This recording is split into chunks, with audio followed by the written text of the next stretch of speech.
If I told you there is a way to pull clean drinking water out of thin air with no electricity, no pump, no filter, no chemical treatment, and no moving parts, you would assume I am describing something that exists only in a laboratory or a Silicon Valley pitch deck. But I am not. I am describing a technology that has been documented in the Andes since before the Inca Empire, that a desert beetle in Namibia has been using for millions of years without reading a single research paper, and that right now, today, is providing drinking water to over 1,000 people in the mountains of Morocco for a cost so low that it makes every desalination plant on Earth look like a crime against arithmetic. The technology is called fog harvesting, and the reason you have never heard of it from your government, your water utility, or your school is the same reason you have never heard of most things that work, cost almost nothing, and cannot be metered, bottled, or sold back to you at a markup. Let me start with what fog actually is, because most people get this wrong. Fog is not humidity. Fog is not vapor. Fog is a cloud that touches the ground. FogQuest, a Canadian nonprofit that has been running fog collection projects since 1990, explains on its FAQ page that fog is composed of tiny liquid water droplets, ranging from 1 to 40 micrometers in diameter, with a typical droplet being about 10 micrometers. A single cubic meter of fog contains between 0.05 and 0.5 grams of liquid water. That sounds like almost nothing. But when wind pushes that fog through a vertical mesh surface, those tiny droplets collide with the fibers of the mesh, stick, merge into larger drops, and slide down under gravity into a trough below. The trough feeds into a pipe. The pipe feeds into a tank. The tank feeds into a village. The entire process uses zero electricity, zero fuel, zero chemicals, and zero mechanical parts. The only energy input comes from the wind, and the only force that moves the water from collector to tap is gravity. Every single component is passive.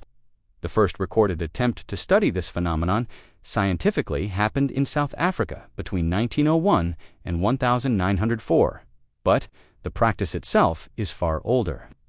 Wikipedia's article on fog collection states that man-made fog collectors date back to the Inca Empire, when containers were placed beneath trees to catch water that condensed from coastal fog onto leaves and branches.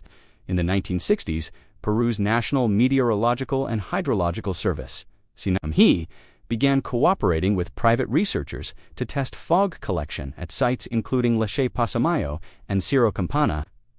But the project that put fog harvesting on the global map was the one at El Tofo Mountain, in the coastal desert of northern Chile. Starting in 1987, the Organization of American States published a detailed technical report on this project.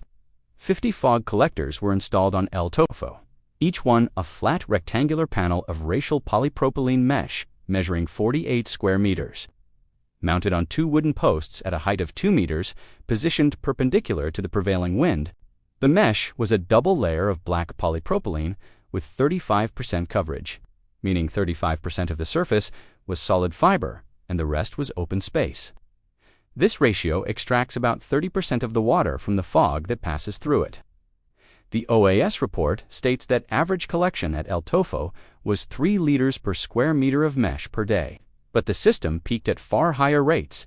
When it was expanded to 94 collectors and connected to the village of Chungungo below, the system produced an average of 15,000 liters of clean water per day. On peak days, production hit 100,000 liters, 15,000 liters every day, pulled from the air with no electricity, no pump, no treatment plant. For a community of 300 people who previously had almost no water at all, Canada's Globe and Mail reported in 1992 that residents called it a miracle. CNN quoted a villager the same year saying she could finally wash every day. The Economist wrote in 1995 that gardens were thriving on land that was once barren, and fishermen were comparing potatoes, peppers, cabbages, and maize. The cost was almost absurd in how low it was. The OAS report provides exact numbers. In one Chilean project, a single 48 square meter fog collector cost $378 to build, $225 for materials, $63 for labor, and $39 for incidentals. The unit cost of production at Antofagasta was estimated at $1.41 per thousand liters at a collection rate of 2.5 liters per square meter per day. A 2025 study published in PMC confirms that the cost of fog-harvested water is approximately $0.25 per cubic meter. Compare that to desalination. Hannah Ritchie's analysis shows that desalination costs about $1 to $2.50 per cubic meter and consumes between 2.5 and 4 kilowatt-hours of electricity per cubic meter for reverse osmosis. Traditional thermal desalination consumes up to 15 kilowatt-hours per cubic meter. The global desalination market is valued at roughly $21 to $28 billion in 2025, depending on the source, and a single large desalination plant costs between $250 million and over $1 billion to construct. A fog collection system that serves an entire village costs about $15,000 total. One produces water using enormous amounts of energy and capital. The other produces water using wind and gravity for the price of a used car. Now, let me tell you about the beetle, because this is where the science gets beautiful. In Namibia's Namib Desert, one of the driest places on Earth, a small darkling beetle called Stenocara gracileps has been harvesting fog for water since long before humans existed. Andrew Parker and Chris Lawrence published a paper in Nature in 2001 describing its mechanism. The beetle's wing cases are covered in tiny bumps. The peaks of these bumps are hydrophilic, meaning they attract water. The troughs between the bumps are coated in a waxy hydrophobic substance that repels water. When the beetle raises its back end into the early morning fog and tilts its body at an angle to the wind, microscopic fog droplets land on the hydrophilic peaks, grow into larger droplets as more fog passes over them, and then, once the droplets reach a critical size, they roll off the hydrophobic wax coating and travel down channels directly into the beetle's mouth. No electricity, no moving parts, no energy beyond the wind. A PMC study published in 2010 with over 360 citations documents this fog-basking behavior in detail across multiple species of Namib desert beetles. Nature did not stop at beetles. California's coastal redwood trees, some of the tallest organisms on the planet, get roughly 1/3 of their water from fog drip. The needles of these trees are arranged in a linear vertical pattern. Fog droplets collect on the needles, merge, and drip down to the forest floor, where the roots absorb them. In 2018, an interdisciplinary team at Virginia Tech noticed something important about this arrangement. The redwood's needles are essentially vertical parallel wires, not a cross-hatched mesh. Traditional fog collectors use a mesh with both horizontal and vertical fibers.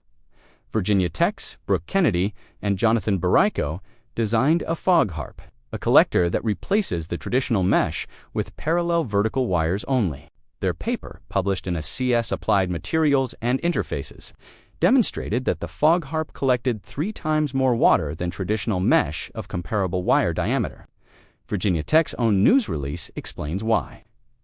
In traditional mesh, water droplets that form at the intersections of horizontal and vertical wires get stuck. They clog the mesh, block airflow, and reduce collection efficiency.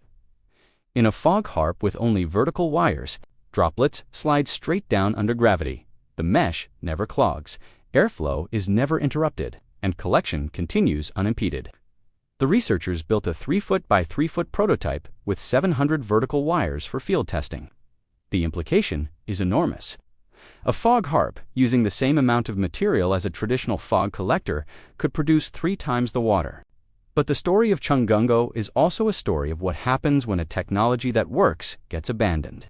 By 2002, only 9 of the 94 collectors at El Tofo were still hanging. The IDRC commissioned a report by Chilean consultant Carolina de la Lastra, who documented that cables and meshes had been carted off. The operator's house on the site had been dismantled, and the village had gone back to trucking and water at much greater expense. A 2025 study published in Frontiers in Environmental Science confirmed that the collectors degraded due to storms and lack of maintenance and funding. The Pressbook's bccampus.ca chapter on fog collection provides the most detailed account.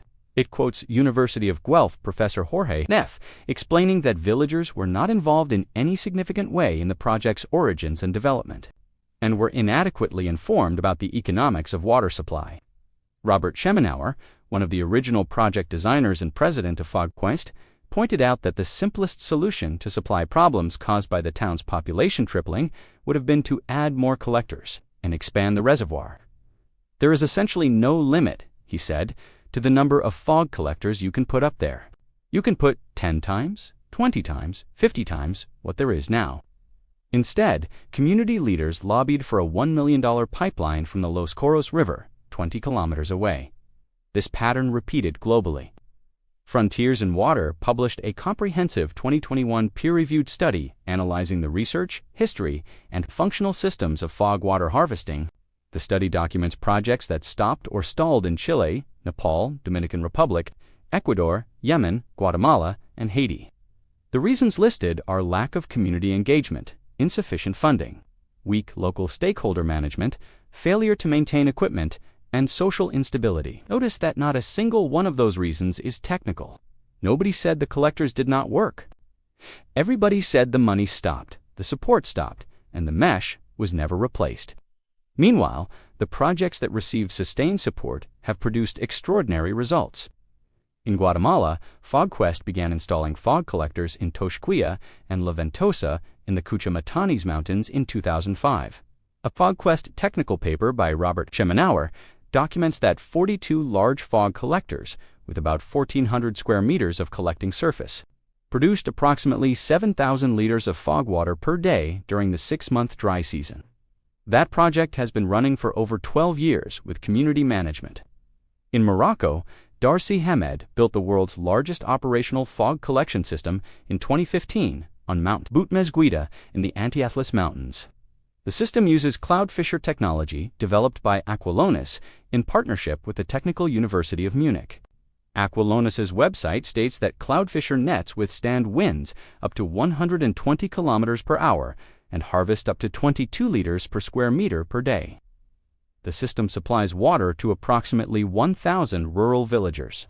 The United Nations Framework Convention on Climate Change recognized this project under its Momentum for Change initiative, specifically noting that Darcy Hamed's female team leaders conducted over 20 capacity-building workshops with rural Berber women to promote literacy and income-generating projects. The Equator Initiative documented that the fog harvesting project significantly reduced women's laborious water collection journeys. And then there is India, in Meghalaya, in northeast India. The Khasi and Jaintia tribes developed a bamboo drip irrigation system over 200 years ago. The Center for Science and Environment in India documents this system in detail. Farmers cut bamboo shoots of varying diameters, bore holes at specific points, and connect them in a zigzag pattern, running downhill from perennial springs and streams across terraced cropland. The water passes through up to 5 stages of bamboo channels, each one splitting the flow further, until it reaches the plant roots at a rate of 18 to 20 liters per plant, delivered at 20 to 80 drops per minute. 2 workers can build a system covering 1 hectare of terraced land in about 15 days. The materials are bamboo, a small axe, and fiber rope. The cost is zero beyond labor. The bamboo channels last about 3 years before needing replacement, and the bamboo grows locally in abundance. 97% of the village of Namba in the Jaintia Hills farms using this system to cultivate paddy, beetle leaf, and black pepper. The system works because bamboo prevents leakage, increases crop yield with less water, and uses natural, local, and inexpensive material. And on those misty mountain slopes, the bamboo itself collects fog moisture on its surface, which drips down into the channels and adds to the water supply. Now here's the question that nobody in the water industry wants you to ask. The global bottled water market in 2025 is valued at between $289 billion and $354 billion. Depending on which research firm you ask, Precedence Research puts it at $354 billion. Fortune Business Insights puts it at $323 billion. The desalination industry is worth another $21 to $28 billion. Water trucking in developing countries costs approximately 10 times more than piped water per liter, according to multiple development agency estimates. The total global water supply and sanitation market runs into the hundreds of billions annually. All of these industries depend on one thing: water being scarce, centralized, and expensive. A fog collector that costs $1,500 and produces hundreds of liters per day. For a decade with no electricity and no chemicals, is not just an alternative technology, it is a threat to every business model built on water scarcity. The WHO and UNICEF Joint Monitoring Program reported in August 2025 that 2.1 billion people globally still lack access to safely managed drinking water, that is 1 in 4 human beings on this planet. Many of them live in exactly the kind of arid and semi-arid mountainous coastal regions where fog harvesting works best. The OAS report lists potential fog harvesting regions across Chile, Peru, Ecuador, Mexico, and notes that similar climatic conditions exist across Africa, the Middle East, and parts of Asia. FogWest states that projects are now operational or under evaluation in 25 countries, yet not a single major national water policy in any country on Earth lists fog harvesting as an official water resource augmentation strategy. The 2021 Frontiers in Water study specifically calls for fog water collection to be included in national water policies, noting that it remains by far underexplored. Let me be honest about the limitations, because they matter. Fog collection does not work everywhere. You need a specific set of conditions: a mountain or elevated ridge, ideally near a coast where marine fog forms regularly, persistent winds from a consistent direction, visibility below 100 meters during fog events. FogQuest is clear about this on its FAQ page. You must have fog and light winds, not merely high humidities or haze. Production is not constant. Some days produce thousands of liters. Some days produce 0. Seasonal variation is significant. El Niño and other global weather patterns can reduce fog frequency for months, and fog collection cannot serve cities. FogQuest explicitly states that they do not build fog collectors for large urban populations because the technology simply cannot produce the volume of water a city requires. This is a technology for rural communities, for villages, for the places where no other water source exists, and where even a few hundred liters per day can transform lives. But that is precisely the point.